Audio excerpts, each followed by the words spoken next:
Welcome to the Tim Black at Night Show. I'm so glad to have everybody show up. Thank you so much for being here on time because you know I'm only doing this because I have a special guest.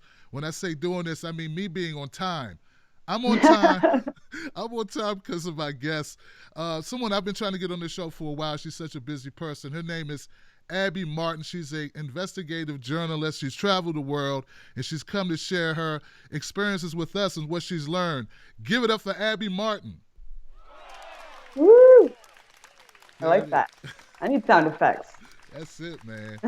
Look. I need to. I'm by myself, so I got to do what I got to do. So Abby, look. Let me jump in and just say, first of all, we love what you do. You restore faith that there are investigative reporters out there giving us real news, and we just appreciate your work and your work ethic. And Thank you. you've been doing it for a long time. Is that true, Abby? Indeed, yep. Ever since the Iraq War, I just knew that media was so controlled and lying to us, and so I felt like you need to be the media, right? Because media, of course, is the most effective tool for social, political, economic change. So I knew that I had to do it. You know, Tim, probably the same reason why you're doing what you do. I did it. I did it for dates, but no, not the same reason you did it. No, I'm joking. I did it because I always dreamed to do it and have Yeah. my own show when I was a kid. I said, you know what, I want to be a radio disc jockey. Or I want to have my own talk show or something. And luckily, fortunately, I got back to it. But that's the first question, actually. A friend of mine at The One Skater, he says, can you ask Abby Martin, what is the most rigorous part of becoming an investigative journalist? So let's start there. Yeah, I mean it's not very rewarding, you know. I mean it is, of course, because every story and meeting every person who you can tell that story and bring their story to the masses, of course, is rewarding. But it's hard work. I mean, it's a lot of thankless work. Let's say, long hours. Work never stops, and I think that that's when your passion bleeds so much into what you do professionally. It never ever stops, Tim. I mean, there's so many more things to say, so many more stories to tell, so many more things to cover. So it's hard, and I think a lot of other hard things about it are just the constant attacks.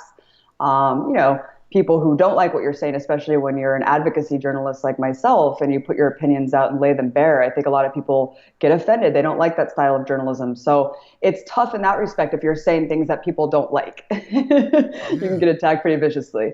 Yeah, yeah. Explain that a little bit. You said advocacy journalist. I don't think I've heard that term before. What does that mean?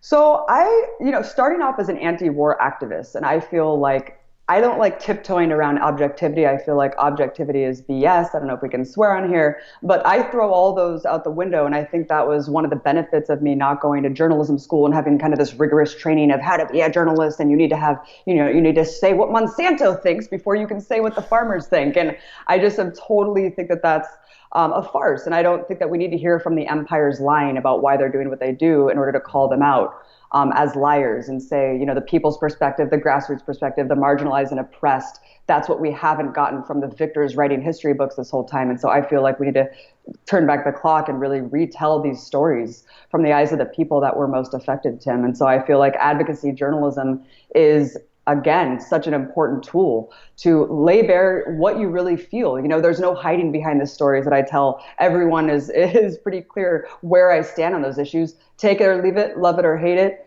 That's just who I am, baby. Wow, wow, so impressive. Um, I was thinking when you were saying how you go. I know for a fact you go to these locations and you saying it's a risky job or a tough job, and it's not very. If you're looking for, it's not a way to get rich.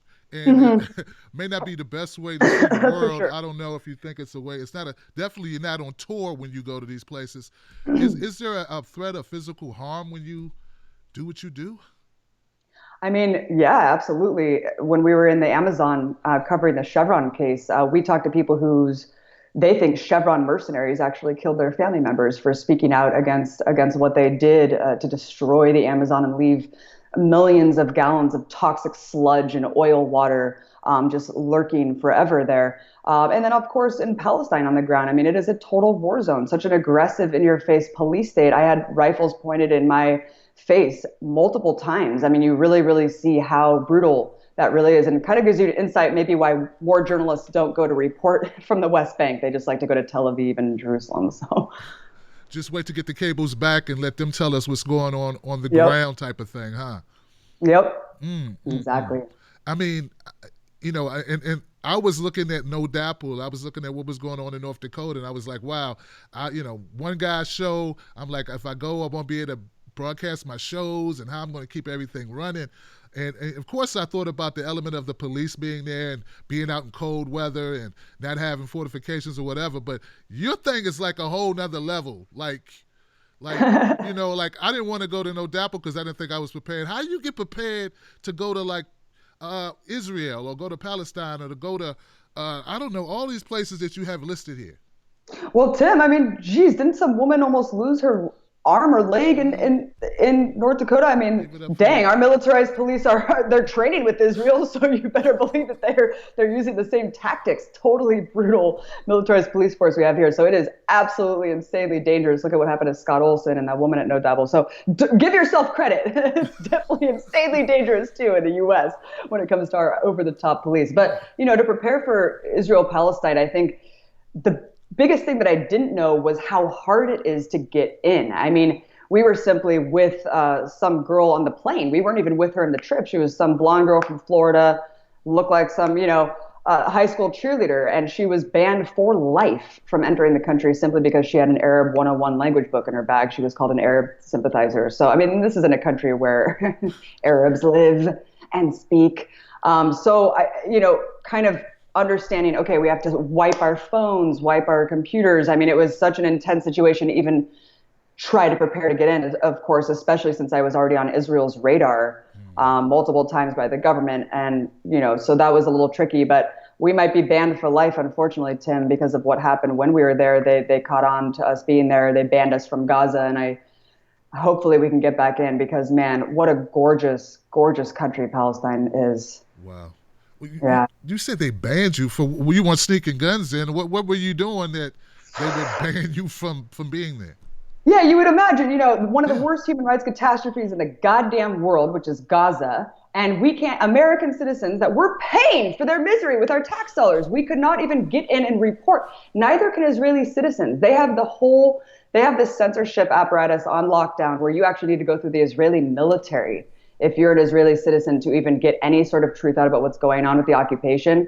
And, you had to go there to apply for a press pass, and they responded saying, "You're not a journalist, Abby, you're a propagandist."